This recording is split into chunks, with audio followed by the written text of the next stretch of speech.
Let's see. Hi, and welcome to this live, where the topic is feeling lonely during and after an abusive relationship and what we can do about it. I think that this is such a common problem. So many survivors are struggling with feeling lonely, and it doesn't end after the relationship is over. And it's a very painful feeling. And also sometimes confusing, because you can be in a room full of people, as like a common expression, that you can be in a room full of people and still feel lonely. You can have people around you and still feel lonely, but you can also be on your own and not feel lonely. So I think that we will start this live by talking about the feeling of loneliness, and perhaps it is best defined by looking at the opposite of feeling lonely. So I prepared some slides that we will go through, and while I'm talking, if you have any comments or questions, you're welcome to write it in the live chat, and we will get to those as well.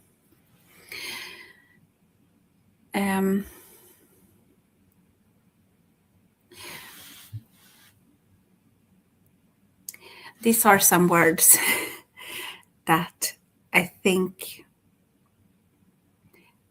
defines the opposite of feeling lonely. Feeling accepted, excuse me, feeling accepted, feeling seen, cooperating with other people. So doing something together in cooperation. Feeling loved, being able to relax. Feeling understood, feeling supported. Feeling valued. And not only for the things that you are doing or giving, but intrinsically valued and loved, and feeling that you're able to contribute.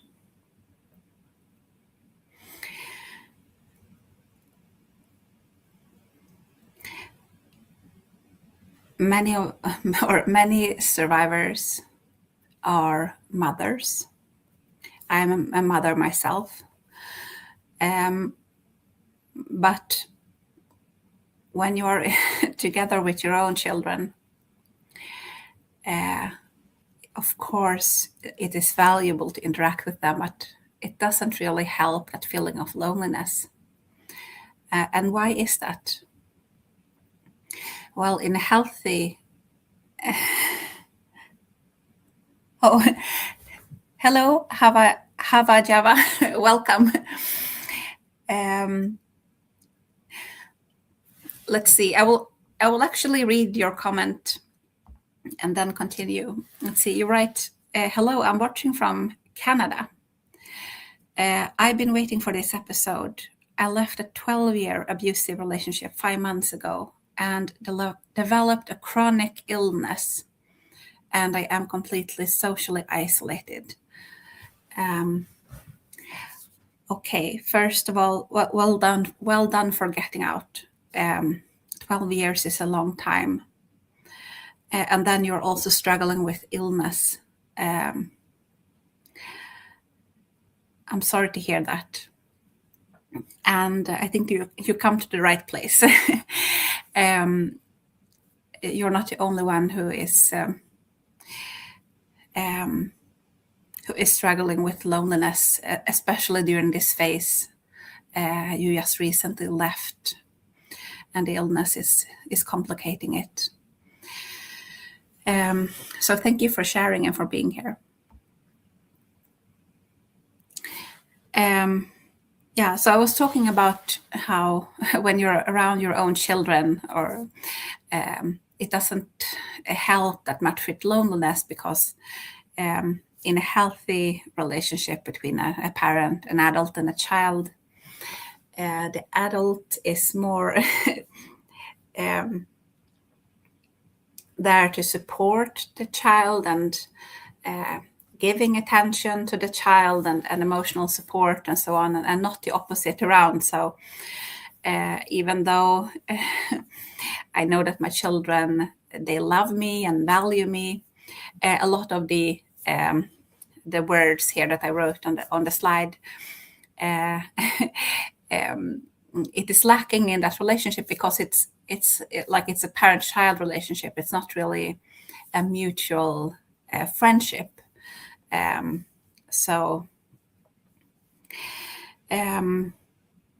Okay. And I also wanted to mention, when we're talking about the opposite of feeling lonely, so feeling connected, feeling supported, feeling loved, physical touch also seems to have something to do with it. It's very powerful when you have a friend who pats you on the shoulder, or so even something very simple, but there's something powerful in physical touch that makes us feel supported and accepted and loved, and all of that just communicated through touch. And there is also something physical happening when you are getting touched, because the bonding hormone oxytocin is released. So that also is something that makes us feel not alone. Okay, so now we talked about what kind of interactions helps us feel supported and loved and not alone. But in an abusive relationship, we gradually start to feel isolated and start to feel lonely and not understood and not loved.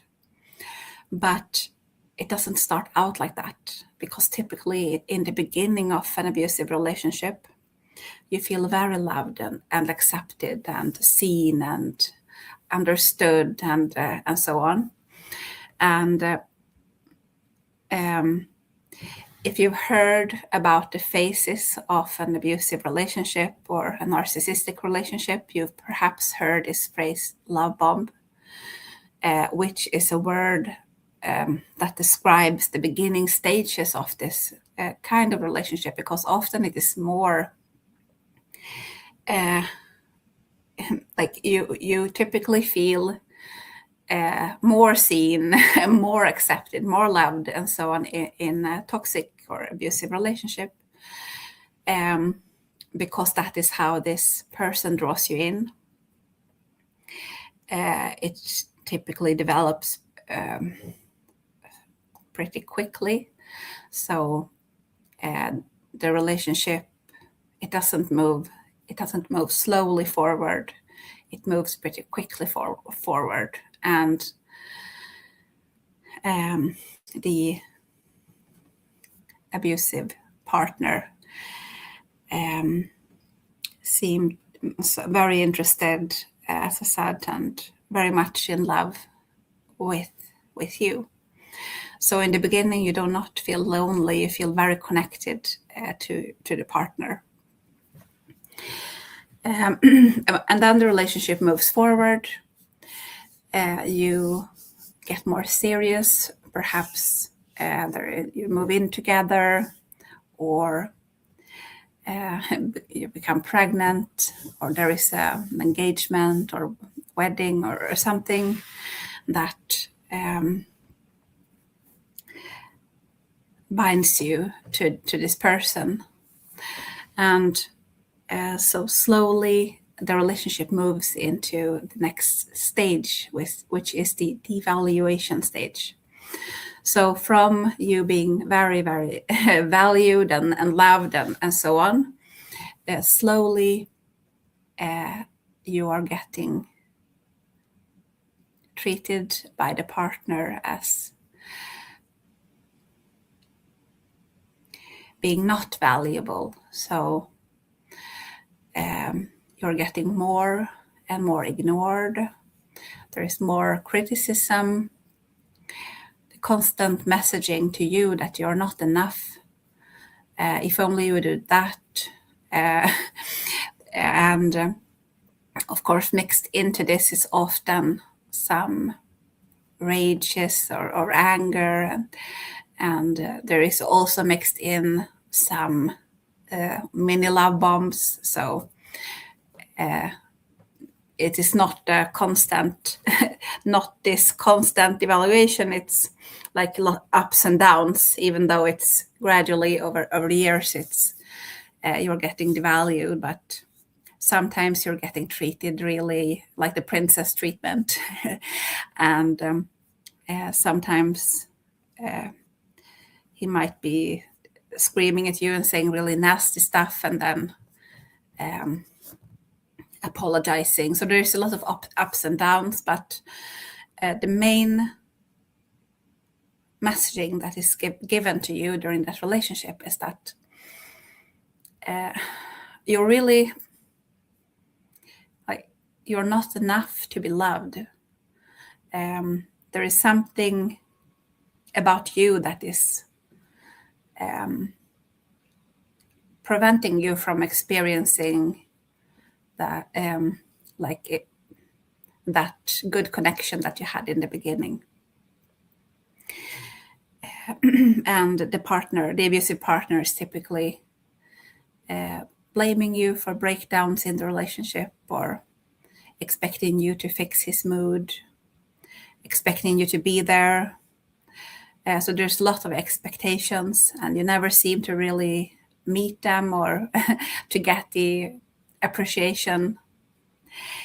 And this is sort of the sinkhole of the abusive relationship, because you keep trying and keep investing more, and you think that if I just hang in there a bit, if I avoid triggering him or doing these things, then the arguments will stop. And also, in many cases, you are getting isolated. So the abusive partner often wants to isolate you, and it's not.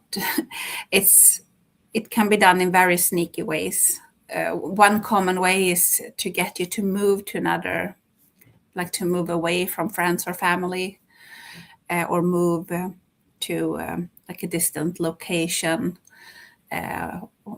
like where it is hard for you to physically get together and meet people.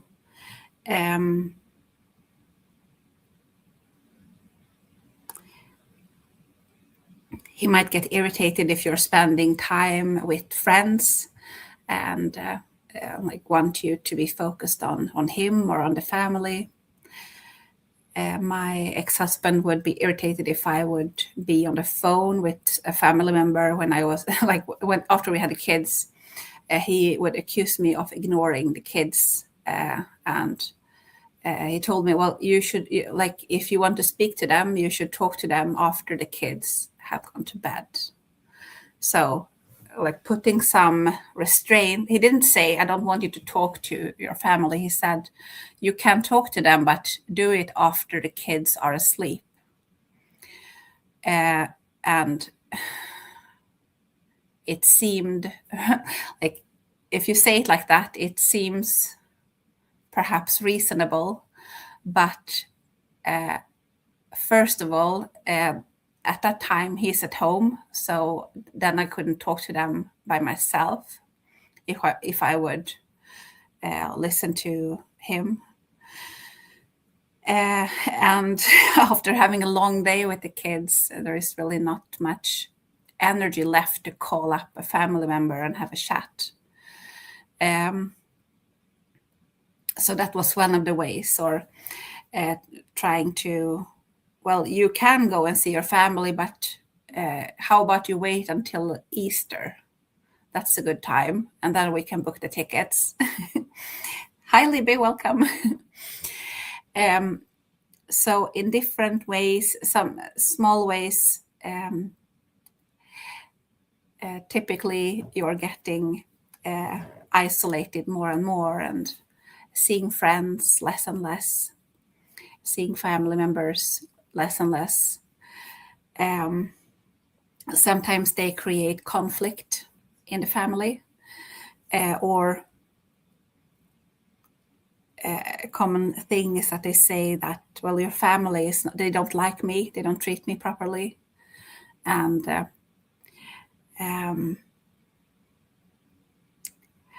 wanting you to make sure that your family treats them properly. Because of this isolation, of course, you're feeling lonely because of getting isolated, but all of their other techniques or manipulations or the abuse, it is getting more effective or more painful. It's much more painful to get ignored or criticized if you don't have other people around you to to buffer it. If your partner is giving you the silent treatment and he is the only adult that you're interacting with during the day, that is very painful. And also, of course, when the abusive partner is gaslighting you or training you to think things, or getting used to a behavior that is not normal, if there is no other healthy adults there to sort of give you a normality check, then it is much easier to, or the gaslighting is more effective. So the isolation is working in the benefit of the abusive partner. There is no one there like to see what is going on and to support you, and but it also leads to feeling very, very lonely when the partner is devaluing and ignoring and being unloving.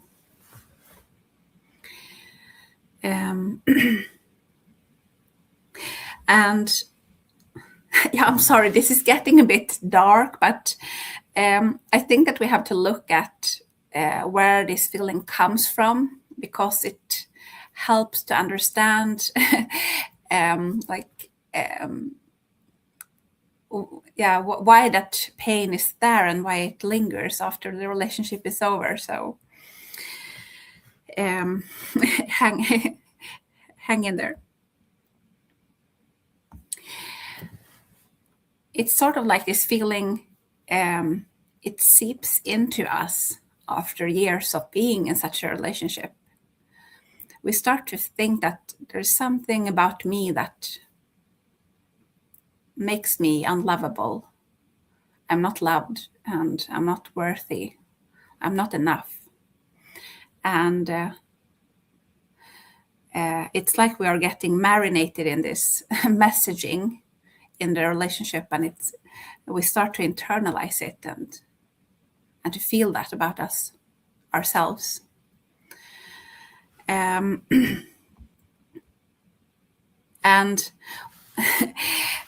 also there is this dangling carrot that if you only do this, then you will be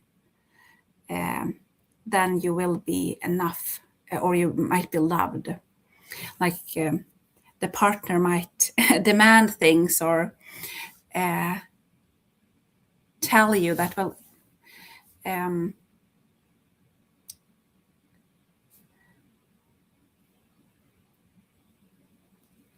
there is always more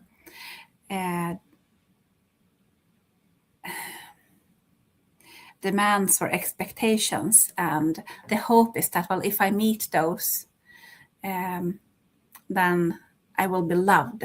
That's what then things will be fine. Then he will be nice again. And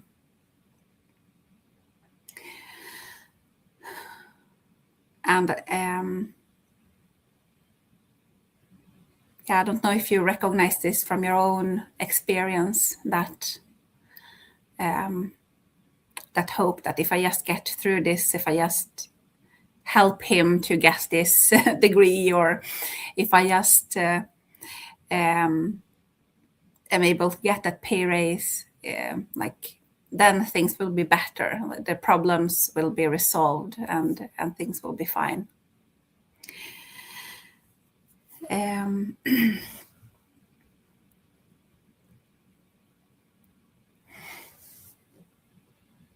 Okay. And okay, so in the relation, let's see, I just remove that for a second. In the relationship, we're getting isolated, and we're also getting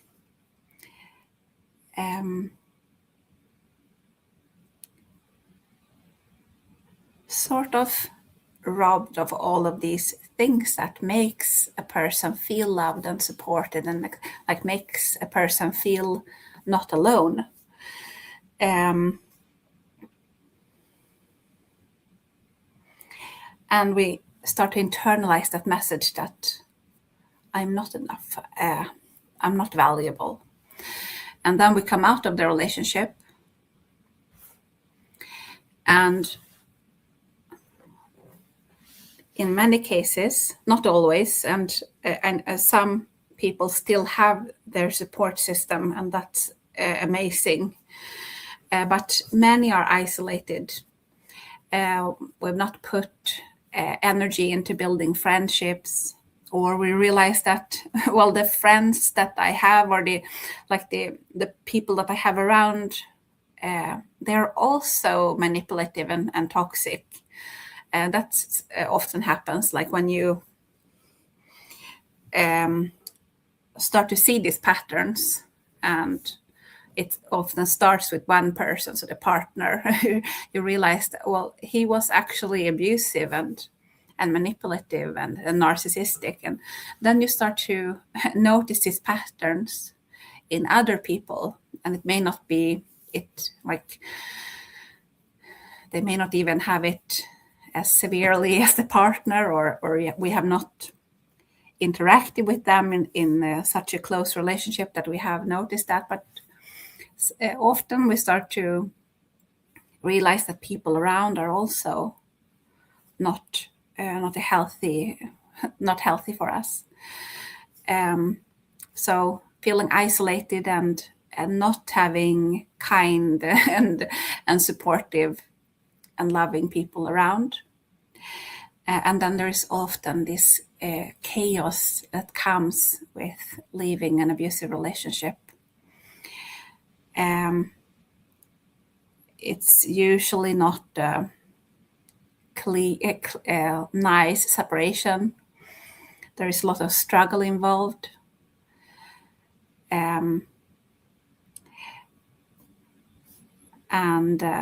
Hi, Suzanne, welcome. I'm talking a bit now, and then we will go through the comments, and you're welcome to write in the comment section. So typically after leaving an abusive relationship, there is a long period where things are chaotic. We are ourselves healing, or can we call it healing when we're still struggling with burnout and getting ourselves, like getting back on our feet and getting a stable everyday life, and struggling to get free of the abusive partner. But so the chaos and lack of support, and often it is hard in this phase to build friendships. First of all, well, we may lack the energy, but when we meet people and we are in this phase, things are a bit chaotic, and we might be still processing what went on in that relationship. Many people don't understand why we're not doing, like why we don't have things in order, or they may not understand abuse, and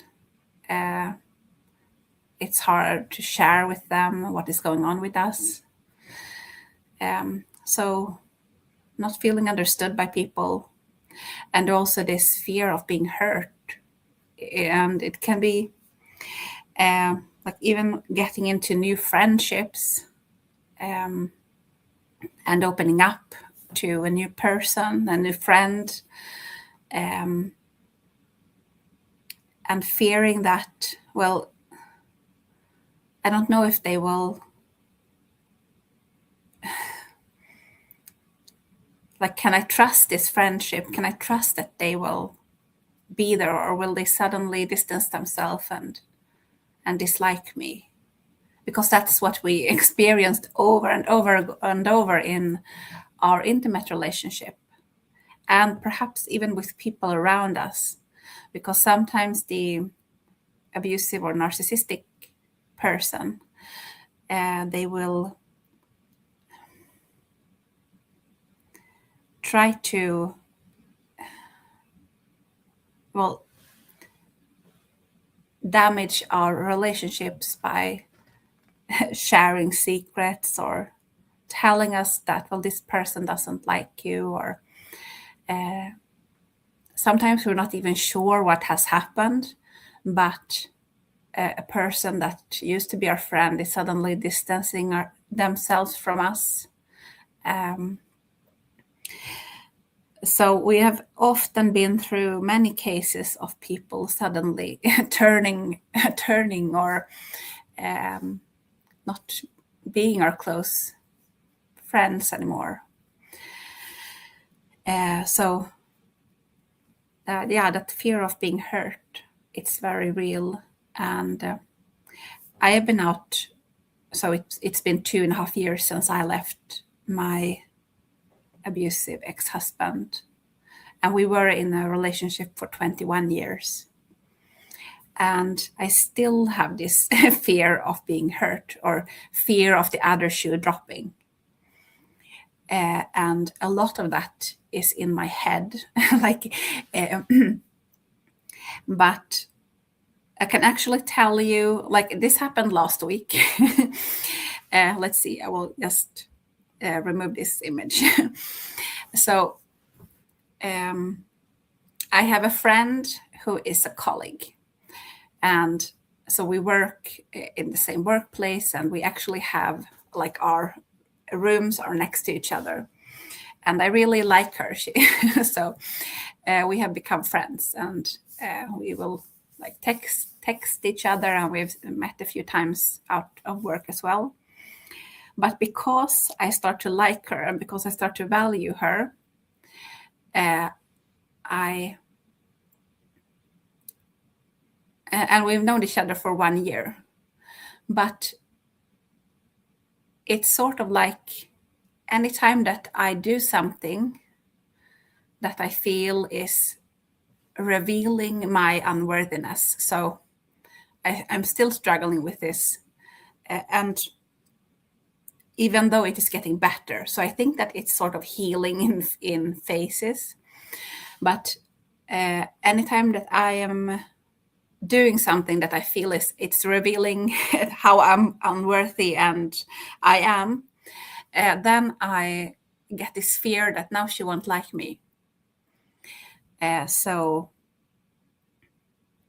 what has, before it has been like I've been sick a bit too much, and then I think, well, now she will be annoyed with me because I'm sick again, and like I should get myself together. And then she it turns out that she's not annoyed, and she just asks if I need something, or and then it's sort of healing every time that happens. Like, oh, she wasn't annoyed. That was just the fear in my head, and she still wants to be my friend, and that's healing. But last week we had this, like, so my friend is also a doctor, and sometimes, like, as doctors, we will do, like, see a patient together to get some feedback on how we're working. So she came into my room and sat down, and I was seeing a patient, and then she gave me some feedback, but we were sort of short on time afterward, and she had to rush, and she was a bit harsh. So I was very, very sad afterwards, and I felt like, oh, she thought that I was bad at my work, and I'm really, like, I thought I was okay, but I am really bad at my work. And I was sad, and I was like, I had to go for a walk, and I sat down like in a place where no one, I sat down and cried, actually. And then next day I came to work, and she asked me how I was doing, and I started to cry again, which is really, like, and then I felt embarrassed, because that's not something that you should be doing as a professional adult woman. But she was like, she hugged me and said, like, yeah, I'm sorry I was a bit harsh, and like, were you thinking about that? And it turns out that that was so, like, again, it was in my head that she was thinking that I was really like, bad at my work, or not worthy of being her friend, and this is something, so this is a wound that was inflicted, like, on me during this relationship, and it is very painful and shameful, and it I think that it will take time for it to heal, but yeah, I'm having to slowly get it out into the world, and live anyway, and let it be healed.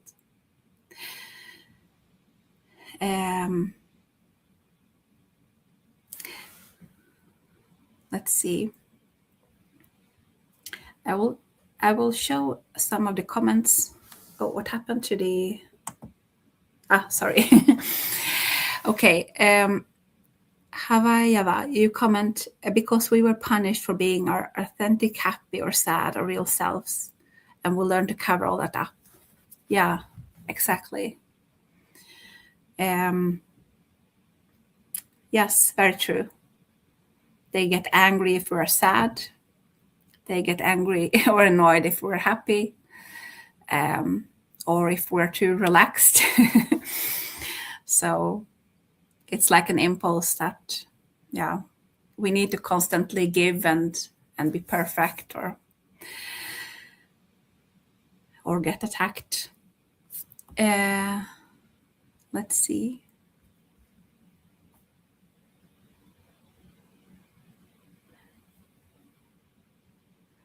I'm just looking back through your comments.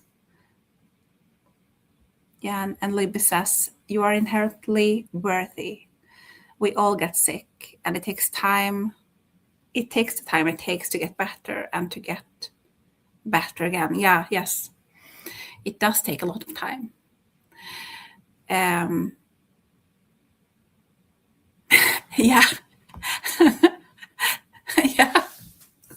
Yeah. It's not a character flaw to get sick, or to get down, but it feels like that if you're getting attacked for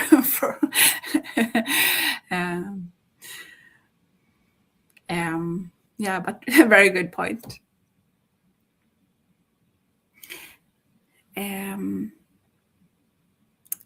And yeah, I think like that's very true. That's the healthy way to look at it. But there will be some people who think that she's faking it, or and they don't understand, or like you need to try a bit harder, and they don't understand like how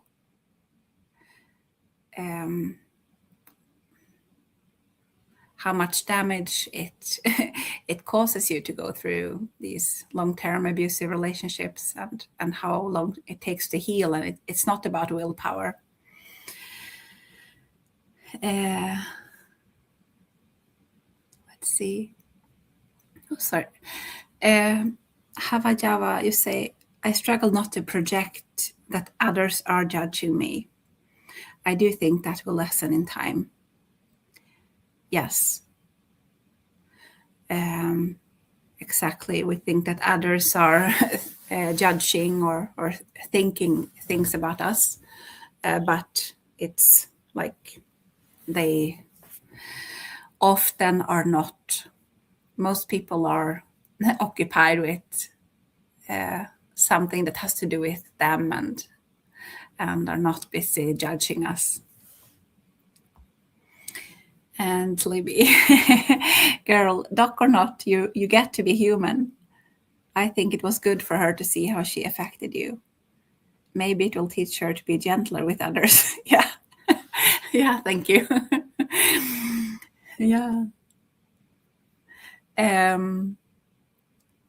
Yeah, and it was good that we talked about it. I think that it was better actually that I came to work and broke down than compared with if I had just kept it inside, because yeah, then I wouldn't have known that that sadness that I was feeling. It was like a lot of it was from old hurts. And yeah, hello, Susanne and Christina. Yeah, and I was actually, so we talked about a lot of these things already, but like on the last slide that I prepared, I actually put this comment that one community member wrote. Just a reminder to you and everyone reading that you are inherently loved and don't need to do anything to anyone to earn this. And this helped me when I left, and it helps me daily. My worth is always intact, regardless of anyone else's mood or behavior or opinion. And I thought that that was very beautiful and helpful that she shared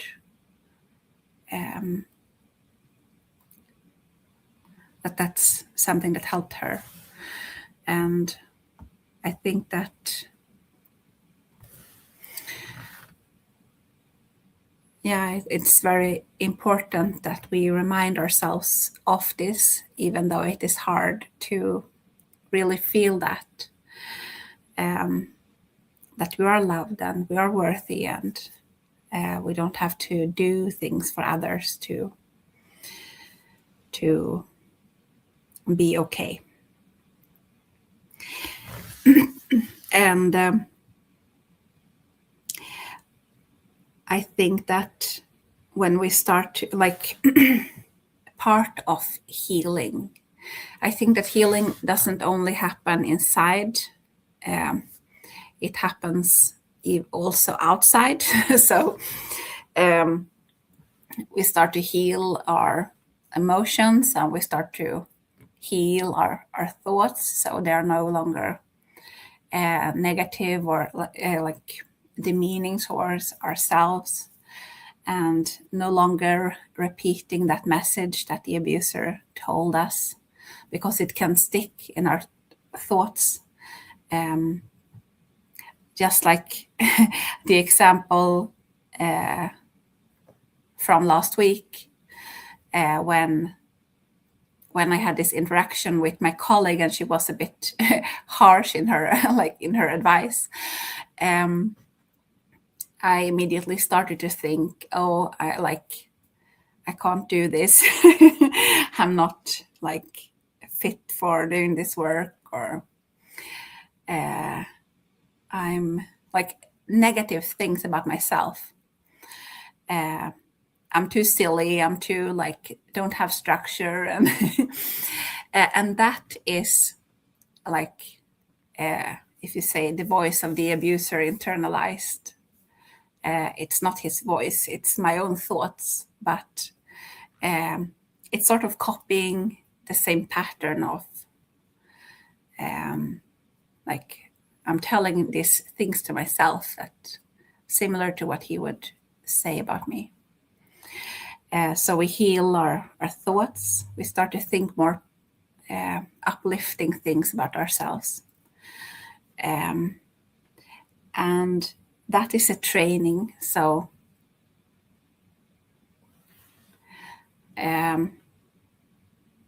sometimes it helps to, like if you're journaling, to actually write out.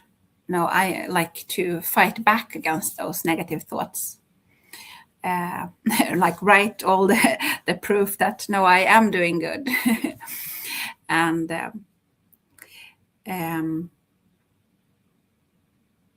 in the beginning, after leaving, when I was struggling a lot with feeling that I couldn't, like I can't do this, or I won't be able to pull it off by myself. When I would lay down at night, I would tell myself 10 things, like because it felt like everything was such a mess or chaotic. And some of you know that I also moved 4 times because of stalking. So it was a real struggle to get my like everyday functioning, and then we would get uprooted again. But I would tell myself 10 things that I did good today, every day. Like no matter how chaotic things were, I could. I still could come up with 10 things that I did good, and sort of pat myself on the back. And so train yourself to think more uplifting thoughts. And I think that we also heal, like I notice that so when we start to get our energy level back and we start to get our routines in place, it's like things around us also start to heal, like and support us. So we get our economy functioning. We get our our home is not that messy like it was like in the beginning, and things are a bit more orderly. That helps us and supports us, and we start to build some relationships slowly, like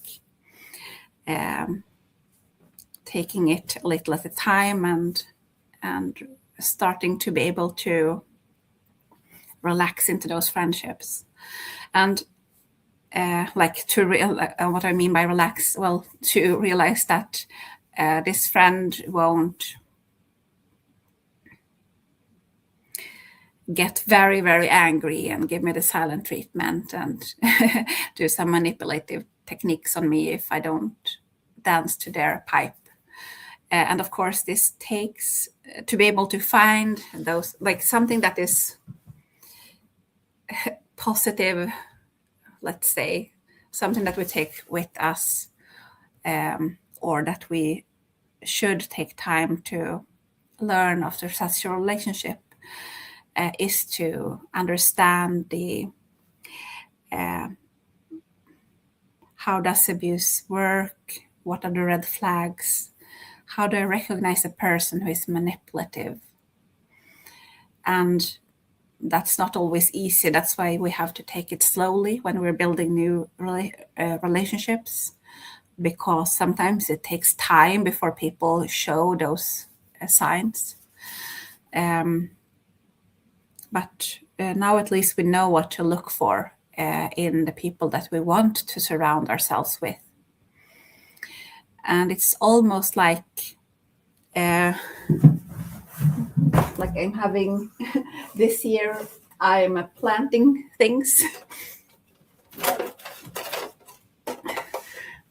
Can anyone guess what this is?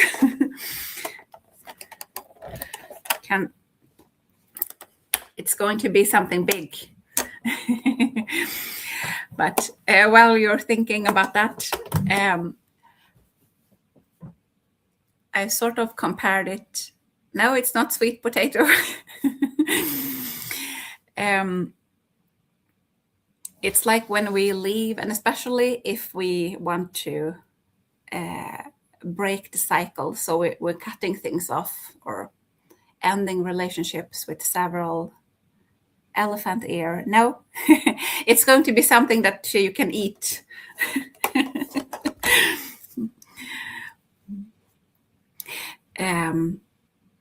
So I left my ex-husband, but I also ended or left several family members that are abusive or manipulative, because I don't want that around my kids. I want them to be able to grow up in an abuse-free environment. And it's sort of like if you take a plant and you replant it,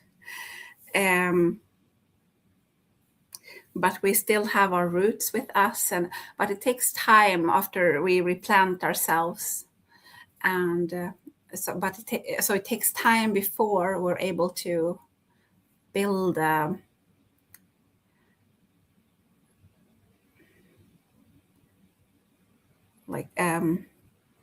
it's sort of like a new life, and getting to build a community around us, and finding the friends and the relationships and healing ourselves. So in the end, it will be much better and more beautiful, and it will be real friendships and real relationships, and not the kind where you where you're constantly like yourself, where your value is constantly being attacked, and when you are to be at service to them. So a relationship that is breaking you down. Now it will be a mutual, like the relationships that you build, they will be mutual relationships. But it's not an easy process. And I actually have, if you haven't watched it, I have a free video series on my channel called Rebuild Your Life After Narcissistic Abuse. And so far I have posted 6 videos on that. So talking about what the rebuilding process looks like. And this will be, I don't know if it will, but it looks like it is like flourishing. I planted butternut squash. Is that what you're saying in English? But I will plant it outside this week, I think.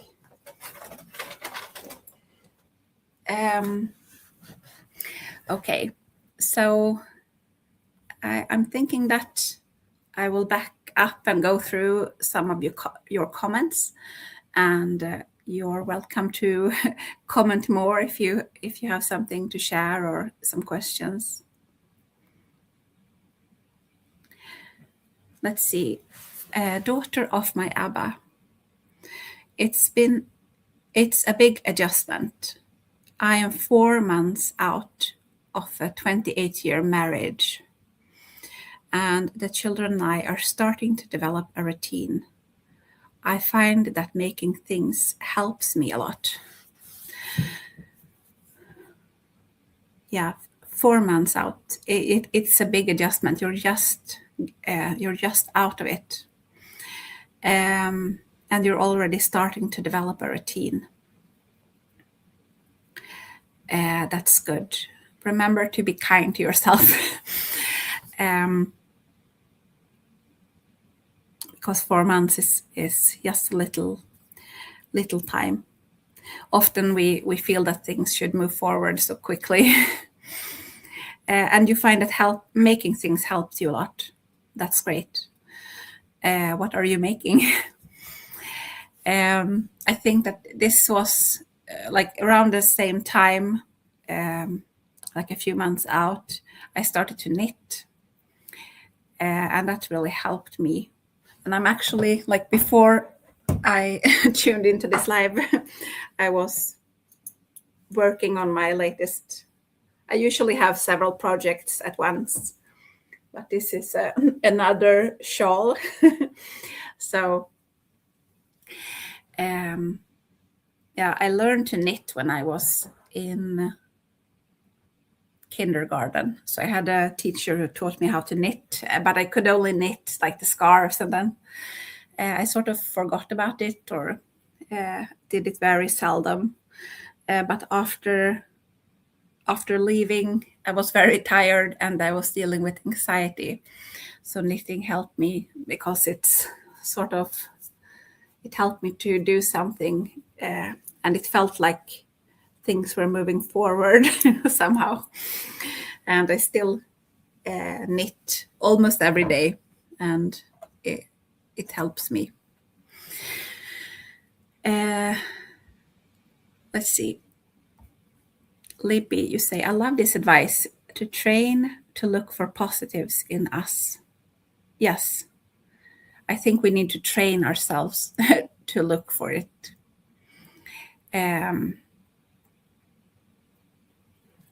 We can even train ourselves to look at like things in our own appearance that we like. And I know this is a hard one for many, but something that we like about ourselves, and tell ourselves that. I have a really pretty feet or something.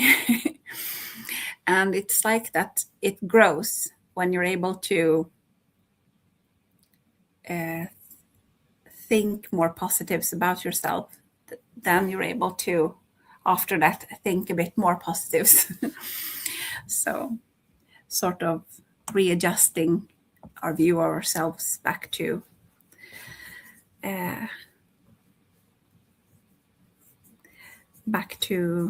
the truth that we are okay. Let's see. I've been doing home repair projects and picked up knitting again. Okay, it helps my mental state to see something I made or accomplished. Yeah. Oh, that's great. And it doesn't help much with the loneliness, but it distracts me from fixating on it. Yeah.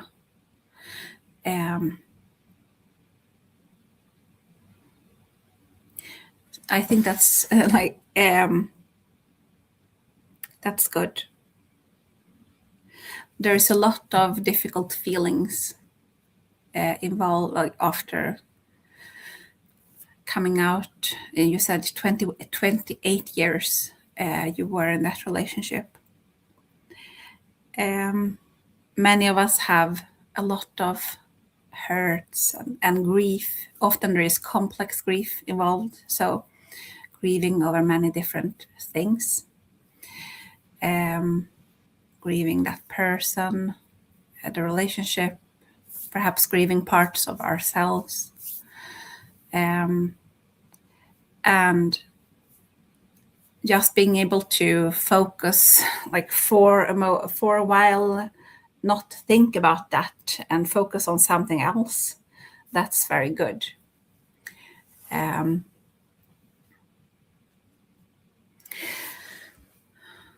see.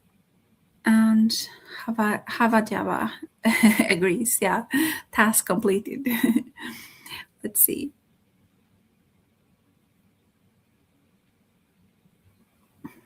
Oh, and you're also working on a shawl. And Libby says creativity is helpful. Yes.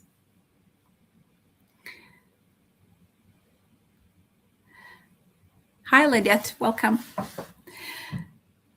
Is it a sign of healing or illness when you remember old narcissistic abuse from over 10 years ago?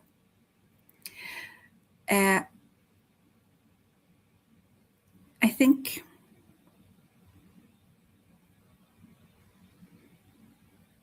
it is not weird that you remember abuse that happened 10 years ago.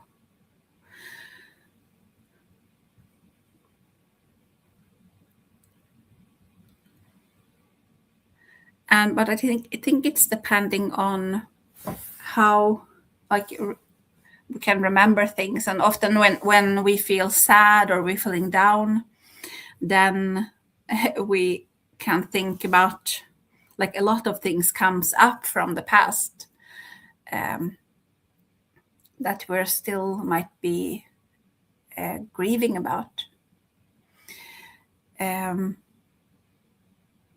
I heard a psychologist say that like, if you're still when you think about an old memory and you still cry about it, that's a sign that you have not like processed it or grieved that memory fully. So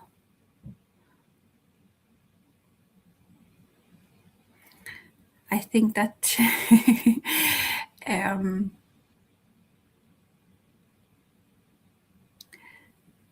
I think that if you have been abused or experienced abuse, then remembering it years after, it's not. It doesn't have to be a sign of an illness. And if you're working through it, like we take up the memory and we cry about it, then that may be healing. I think when it becomes, when we think, oh, it may be illness, just means that, well, something that is consuming or affecting us so much that we can't function.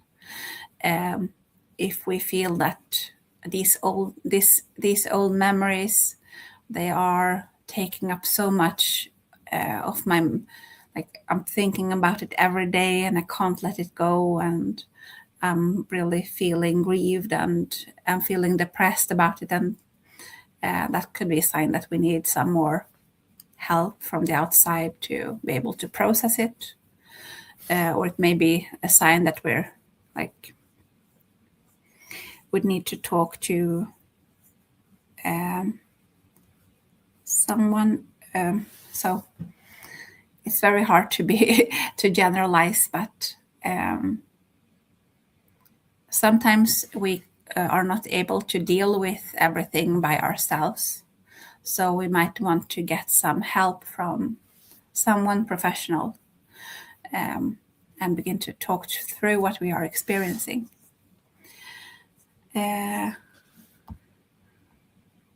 Oh, Libby. I like that. I have lovely thick hair. Beautiful.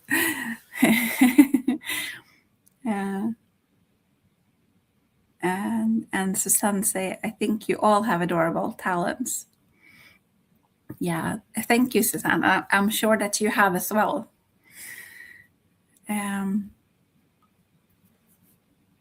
It helps me sometimes to make a have done list rather than a to-do list. because then you like, that's what I've done. Yeah, that's a good idea, actually. It's something about, like, especially when we're talking about housework or keeping a home, it's like the work is never completed. There is always something to, like, if you're just looking at the things that are not done yet, then there is a lot of things to look at.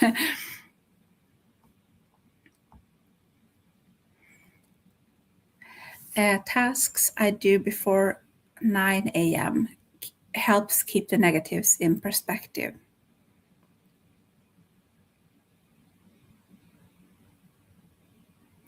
I'm not sure what you mean. Do you mean the I?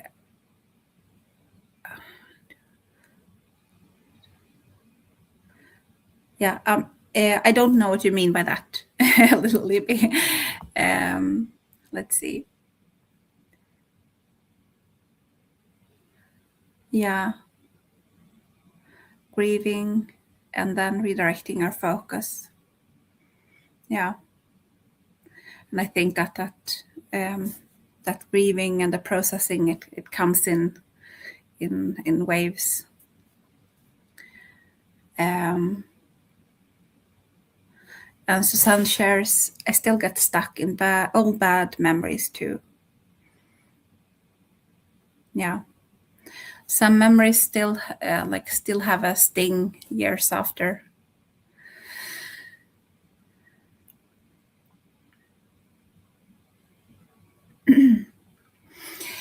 Hava Java, you say, I feel old emotional patterns from other relationships, family of origin, etc., come up in a new light. Yeah.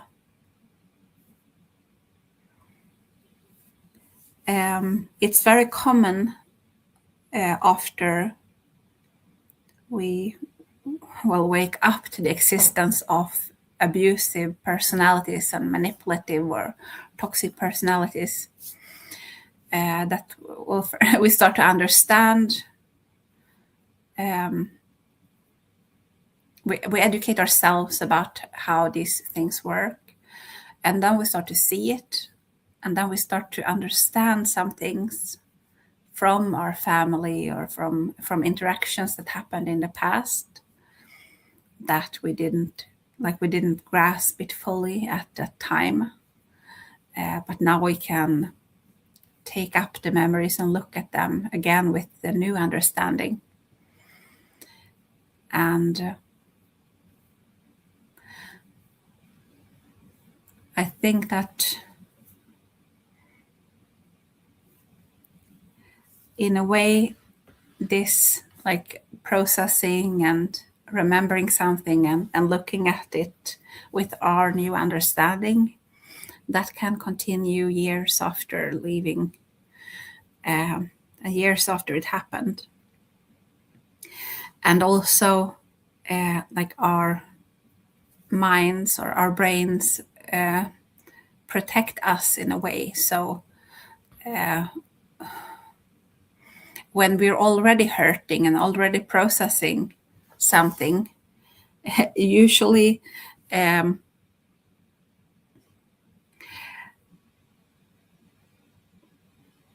it's like the brain holds back some things, and then after you get through that and after you have sort of grieved that, then you remember something new. So it can feel like it is never ending, but I think that there are just many, many layers to go through. And hey, Sharon, welcome. I'm happy that you're here. Let's see. I wonder if it means you haven't healed, but you're ready to examine it, learn from reflecting, and let it go now. That you're ready to heal now, that you are stronger or in a stable place. Yes. Yeah, exactly. I think that's correct. That there may be some things that we need to work through, but it doesn't come up into our memory until we are ready for it.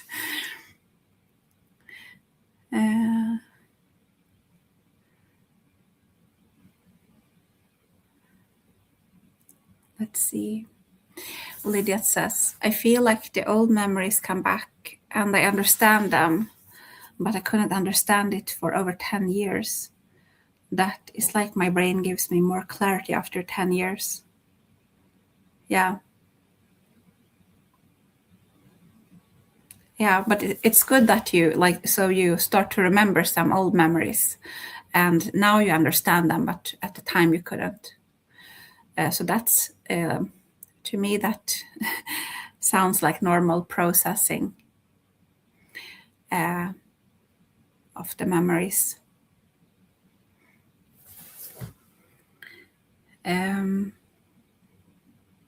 Okay, the floor is open if anyone has something else to share.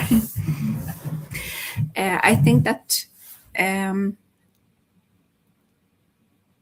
I really enjoy doing these lives, and I think that it's very important or very helpful for us as survivors to connect with others who have gone through this. In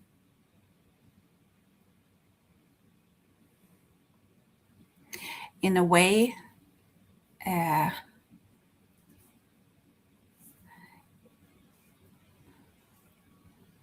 it's sort of because we already experienced something very similar and have an understanding for each other. It feels like those, like the barriers or the negative thoughts that comes up when we try to interact with people. It's sort of like that gets lowered in this, in a space where there are other survivors, because we already, I think that we know that we won't get judged and that we feel more understood and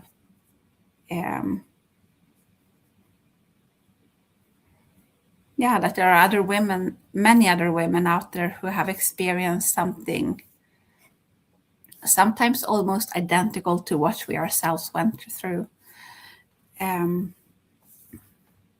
So I think that's it's amazing, like that we have the internet so we can connect and support each other, even though like we are from different parts of the world.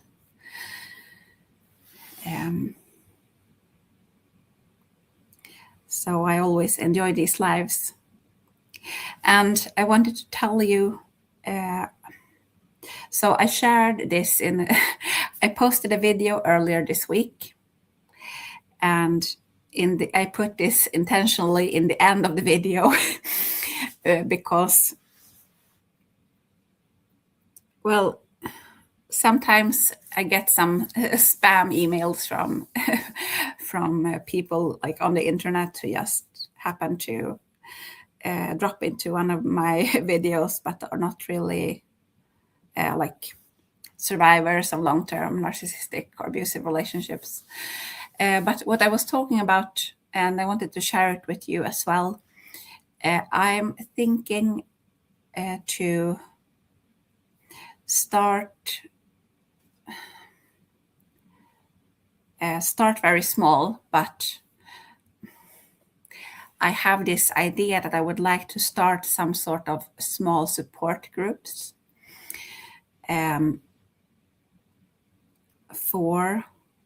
specifically for women who are survivors of abusive relationships.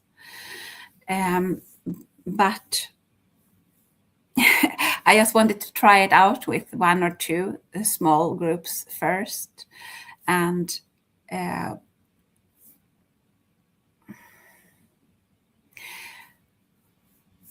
what I would like to do in the beginning is to also to share and support, but also that we could pray for each other, because I have seen it really, really help like there is power in prayer, then I know that that's not everyone feel comfortable with that. So in the beginning, I'm looking for some people who would like to be part of like a small group, 5-6 women who comes together every second week, like sharing where they are at, and praying for each other.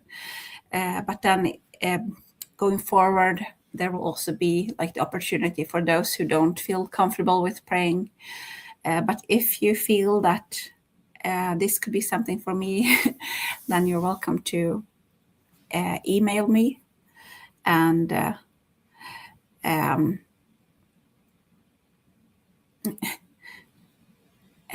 so my email address is in the description of the videos and at the home channel homepage as well. You can find it.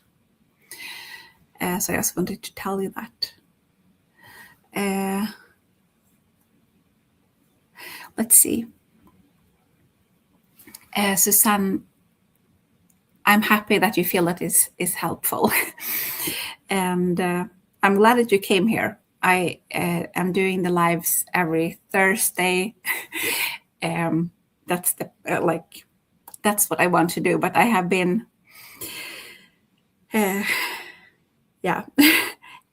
I injured my knee this spring, and then I had a sprain back. So there were some Thursdays where I had to cancel, but now hopefully I'm back on track. So we're doing these lives every Thursday. Let's see. I saw your comment, Hava Java. You have a beagle, and he tried to eat the delivery guy.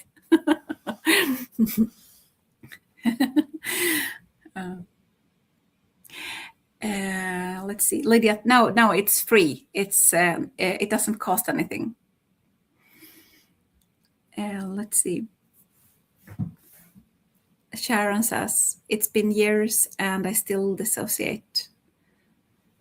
Sometimes zoning out for large chunks of time. Can that go on forever? Do you know?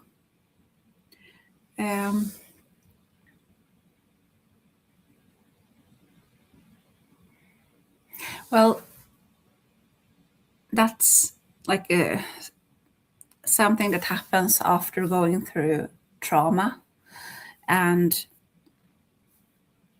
so the brain can function a bit differently after going through trauma. And you're describing dissociation, where you just like zone out. And I do that as well still.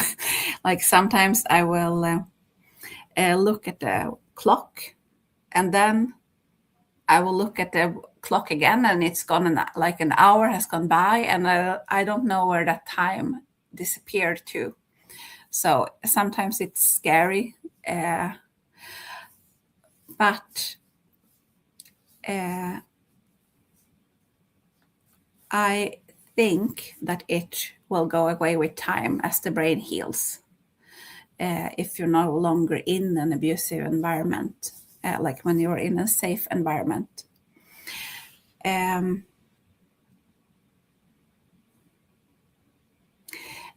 Just from my experience of other types of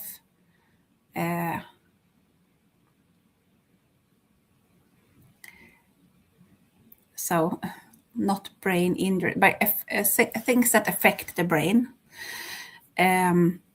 Well, injuries as well, because I worked at a neuro rehabilitation clinic for a year where people really had some like injuries to the brain, and the brain does heal. So the brain is an amazing organ, and it does heal with time. But if we're talking, for example, about burnout, which is also actually something that affects the brain, and it affects the filter function of the brain.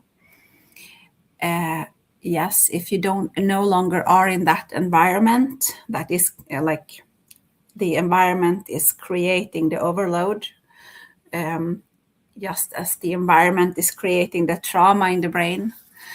If you no longer are in that environment, so you're in a healthy environment, then the brain will start to heal. And these symptoms will diminish. Sometimes, and that process often takes some years.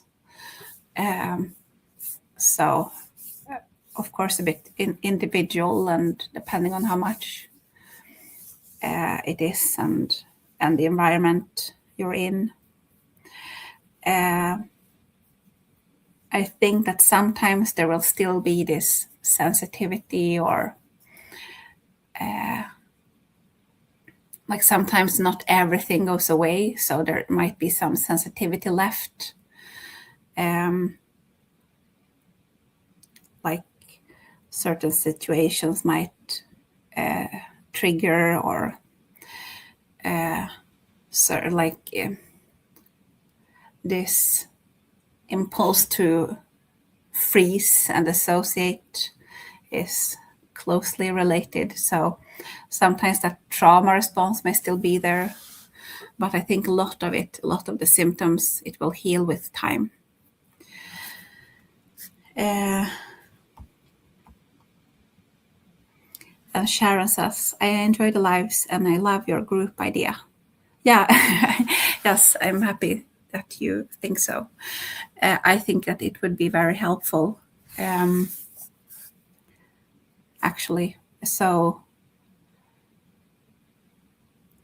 yeah, but I'll have to start with one or two of those groups, and first try it out.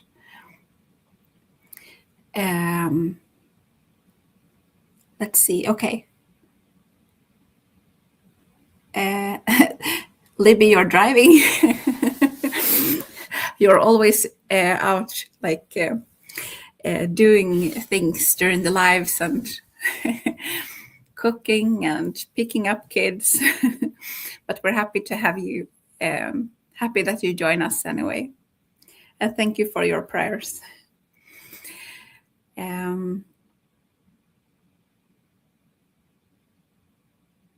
Yeah.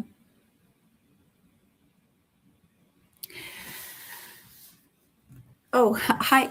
Let's see. Hi, 3 dogs and a girl. And you also like the group idea. Yeah. I think that it doesn't really matter if it's like a digital meeting. I think that it can be a very good place to support each other, and to combat that loneliness.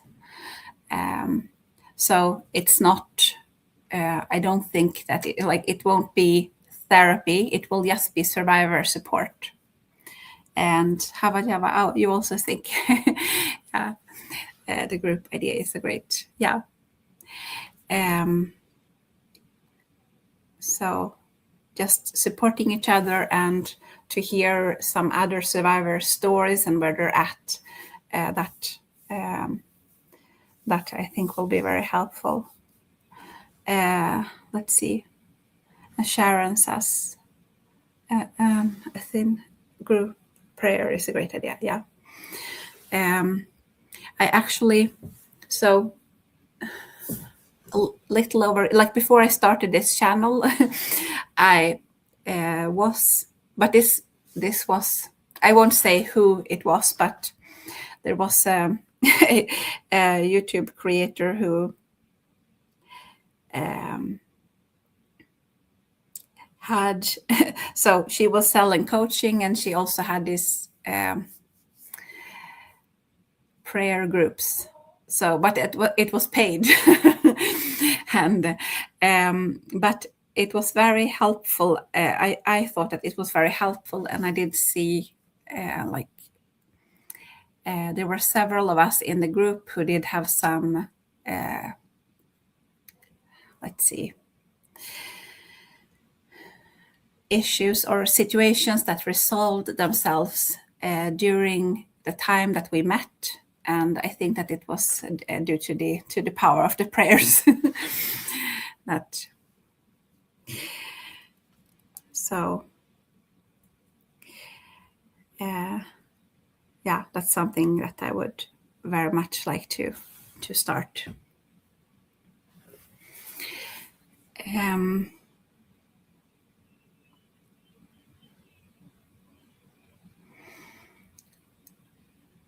I'm working on a video.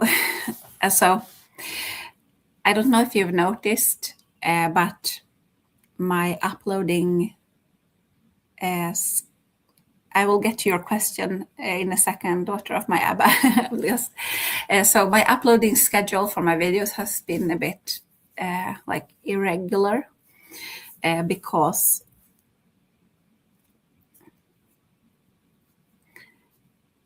I feel that it's time to go deeper into some topics, and they are hard to talk about and require some more research. And I'm also struggling a bit with, okay,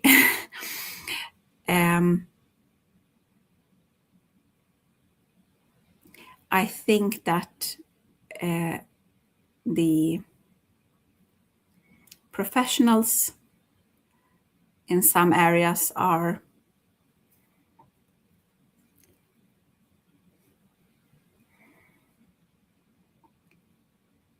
like giving out some information that is not necessarily true. And it's all like we're talking about abuse, but it's almost like everyone, especially on YouTube, everyone is becoming a professional in psychological theories. Like, is he a narcissist? This is inverted narcissism, and this is like covert and overt, and now we know like all the terms and specifics, and but I think that it's sort of misleading, and so yes, Susanne, they're too professional. Like some models can be helpful, but I think that we're missing some things. So I would like to talk a bit more about these things, but yeah, then I'm feeling that it is hard to go against the mainstream opinions. But I'm working on a video about psychopathy because, yeah, what it is, and if people are really born psychopaths, as some say, or how these things happens to a person and how it is developed. So that's something that is coming up, and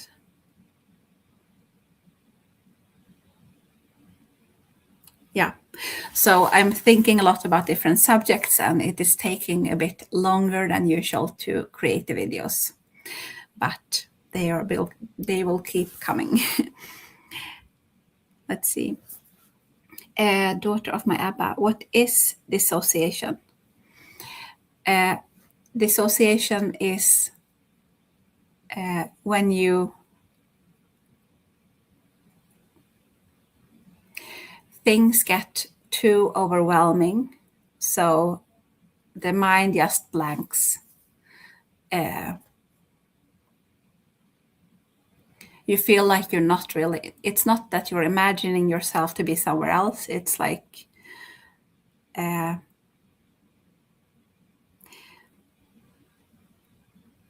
it can be that the mind just like you just disappear in the mind. You're not really there.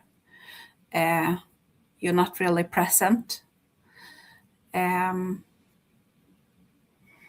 something very traumatic happens, you can have like these blackouts. You don't remember anything from that event. It's just black, like it's just gone. The memories are just gone. Because when it happened, you dissociated. So the brain just stopped recording memories, and you just blanked out. So you don't have any memories from that event, for example. And when you have been through a lot of trauma, that can happen afterward as well. So the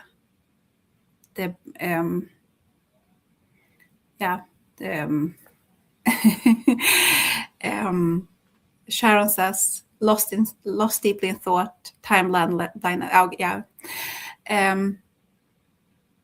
It's like you just think nothing. And there is this, how is it described? The 1,000-mile stare, if you've heard about it. It's typical of survivors of abuse or survivors of traumatic events.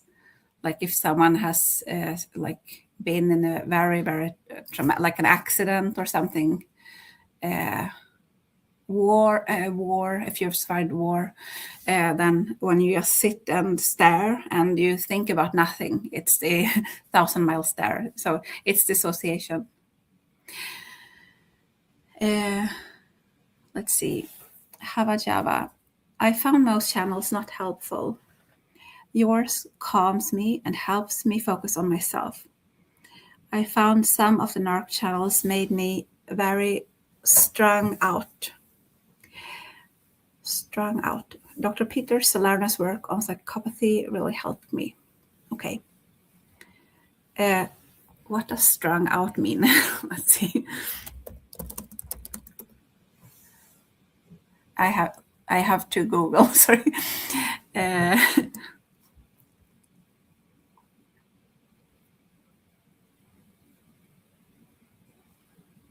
Tired or worried? Okay. Yeah. So yes, I'm trying to make the content about survivors and helpful for survivors. So the videos I'm making or the content, it's focused on helping to understand something or helping the listeners to take a little step forward on the healing. So because healing is a long process, and no matter, we want the information and the videos that are when we are listening to it, we want it to help us to move forward. But I think that a lot of the narcissism channels, it can get us stuck just obsessing more about the narcissist. And that, we did that all of the relationship, obsessing over them and why did he do that, or what was he thinking? And that just continues afterward, and we listen to this hours and hours of video, imagining what did he do that. It can help a bit because we need to understand what is narcissism and what is abuse and what is manipulation. But there is a point when it's not helpful. It's just it's just feeding that almost obsession that started in the relationship, where we are obsessing over them, and it's just continuing, not moving forward really.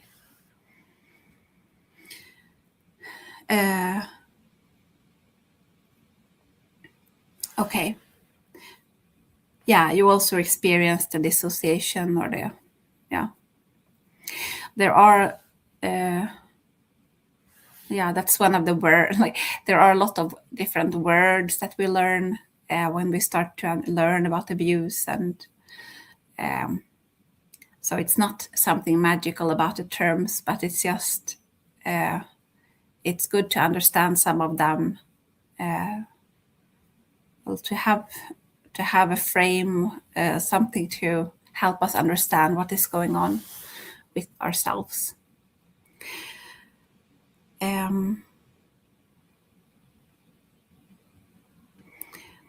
Okay. Do you have any more questions?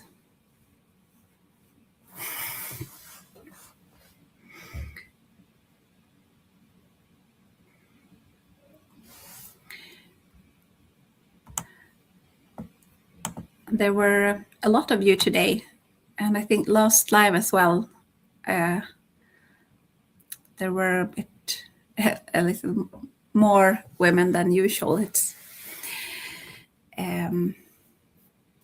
It's fun that more of you are finding your way to the lives.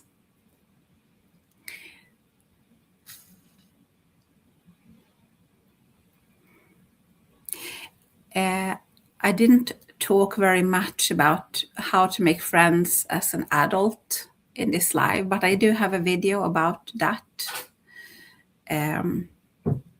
on my channel, and it's something like friendships, friends, something like that. If you just search it, you will find like tips for how to find good friends when you're an adult. If you would like to watch that. Let's see. You're welcome, Susanne. I'm happy that you enjoyed it.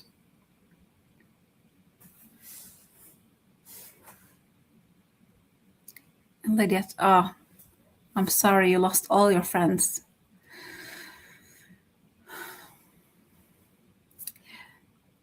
Yeah, it's painful, but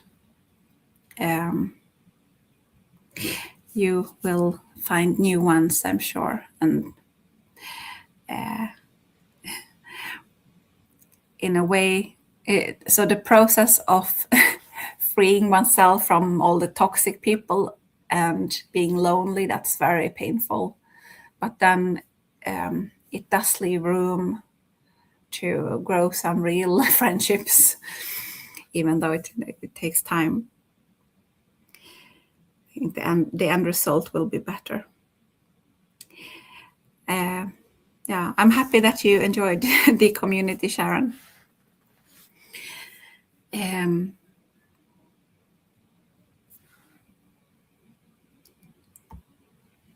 Yeah, and 3 dogs and a girl, you're right. Support from other victims, it's very helpful, and I don't feel so lonely. Yeah. You're not alone. We are many.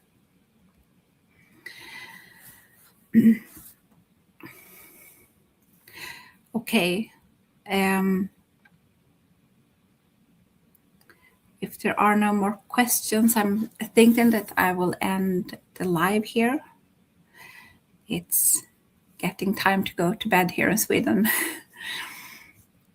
And so there will be a live again next Thursday, the same time. It's 4 p.m. Eastern time. And if you're in like Central European time, it's 10 p.m. And I haven't decided the subject yet, but if you have some ideas, you're welcome to write it in the comments. And yeah, you're welcome, everyone. I'm happy that you enjoyed this live. Okay. Yeah, I'm wishing you a peaceful rest of the evening or afternoon, wherever you are in the world. Yeah, you're welcome, everyone. Sharon and Havajava and 3 dogs and a girl, Lydia, everyone who joined, you're welcome. Okay, bye.